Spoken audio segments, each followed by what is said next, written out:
Buen día para todos, soy Claudia Madrid, estudiante universitaria, y en esta oportunidad voy a desarrollar el tema de el domicilio como atributo de la persona. El ser humano es un ser social que por excelencia, es decir, está destinado a vivir en comunidad. Los atributos de la personalidad son derechos personales que nacen y mueren con la persona, es decir, que no se gastan, no se venden ni se transfieren. Todas las personas del mundo poseemos atributos inherentes a nuestra naturaleza humana. Con el nombre de persona se designa a todo ser capaz de adquirir derechos y contraer también obligaciones. Por lo tanto, sin distinguir condición, todas las personas nacemos con ciertos derechos que nos deben de acompañar durante toda nuestra vida, puesto que nos sirven para identificarnos a nosotros mismos con las demás personas y también con relación a los demás y como individuos pertenecientes a determinado estado. Estos atributos son comunes tanto a las personas naturales como a las personas jurídicas, por supuesto que cada uno con sus excepciones. Al hablar del domicilio como atributo de la persona, estamos diciendo que es el asiento legal de las personas donde éstas desarrollan todas las actividades de orden económico, de orden familiar, de orden jurídico, es decir, donde ejercen sus derechos y contraen sus obligaciones. El domicilio tiene dos elementos. Para que haya domicilio son necesarias dos condiciones.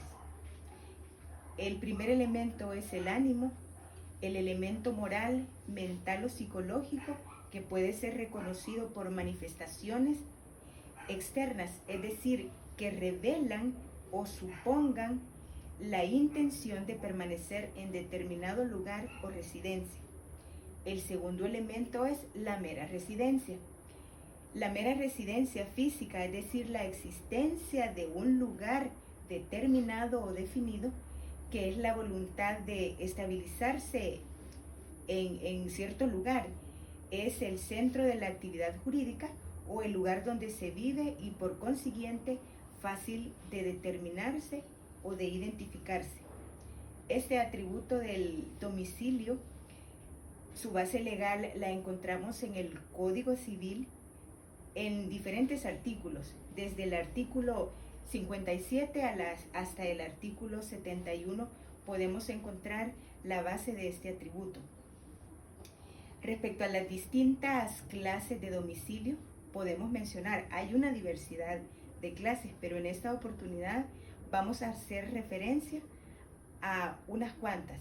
Por ejemplo, el domicilio general, que es el lugar que la ley estima como sede de la persona para que pueda realizar sus asuntos de trascendencia personal o de interés propio. El domicilio civil, nuestro código lo define en el artículo 59 como el relativo a una parte determinada del territorio de nuestro estado. Y este domicilio civil también es conocido como domicilio de vecindad.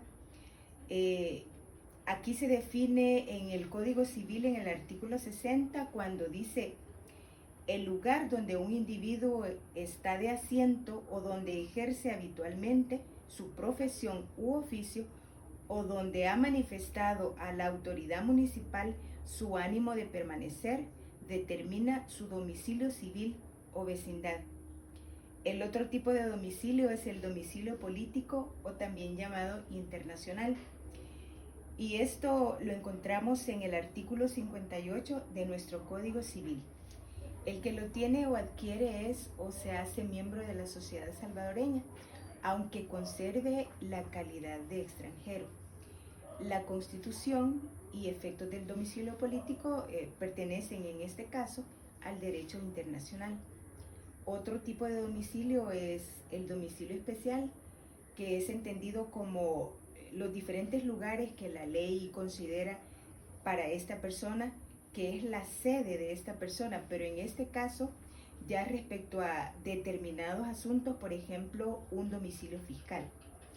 El otro domicilio es el legal y se considera domicilio legal o también conocido como domicilio impuesto, como el que corresponde a las personas con carácter de domicilio general, es decir, que según su capacidad de elegirlo. En este sentido, los menores de edad que viven con sus padres o con tutores, para ellos es el domicilio legal.